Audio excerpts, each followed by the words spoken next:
To truly understand the narcissist's ecosystem, we must dissect the role of the handler. This is not merely a friend or an assistant. They are an essential, often unwitting component of the narcissist's psychological and social defense mechanism. For the safety and security of every American, recognizing this dynamic is paramount. The handler is a secondary source of supply, tasked with managing the narcissist's public image and insulating them from direct consequence. Initially, the narcissist identifies individuals who are empathetic, highly responsible, or easily flattered. They are slowly groomed into believing their primary value is in serving the narcissist's grandiose needs. The handler becomes a human shield, absorbing the emotional fallout, the logistical failures, and the public scrutiny that the narcissist cannot tolerate. To illustrate this, consider 4 common scenarios. Case Study 1. The Executive Assistant Shield. A narcissistic CEO delegates every instance of negative feedback, internal conflict, or perceived failure to their executive assistant, Sarah.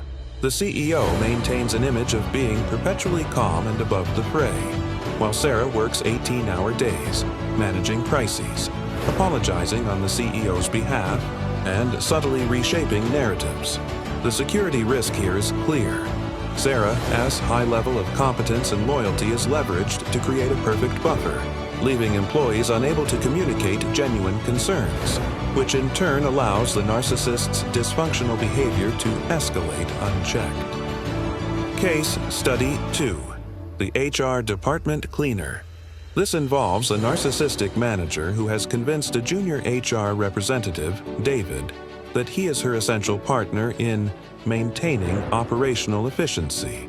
David's real role is to quietly handle all workplace complaints, process confidential settlements, or organize unwanted transfers for anyone who exposes the manager's abusive tactics. David becomes the cleaner, morally compromising himself to ensure the narcissist's record remains unblemished.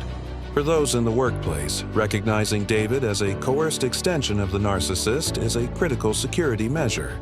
Case Study 3. The Manager's Flying Monkeys. Here, the narcissist, unwilling to directly engage in character assassination, uses a primary handler, perhaps a sycophantic direct report, to coordinate a smear campaign.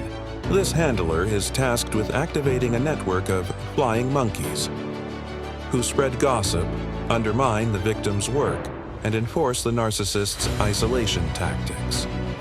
The narcissist remains untouched, their hands clean, while the target's reputation is destroyed by a chorus of voices orchestrated by the handler.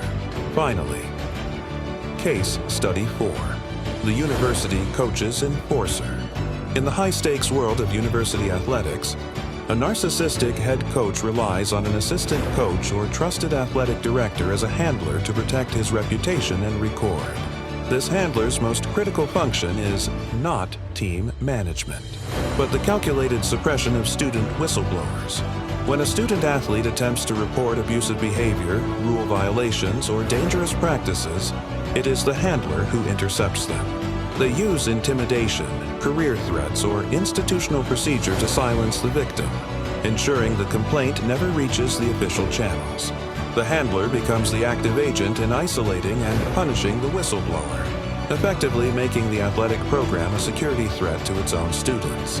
For any student attempting to expose wrongdoing, recognizing the handler as the initial point of failure, the wall erected by the narcissist, is vital for survival and for finding alternative avenues for justice. Recognizing these handlers and understanding their function as extensions of the narcissist's will is the first, most detailed step in protecting yourself from the entire predatory network.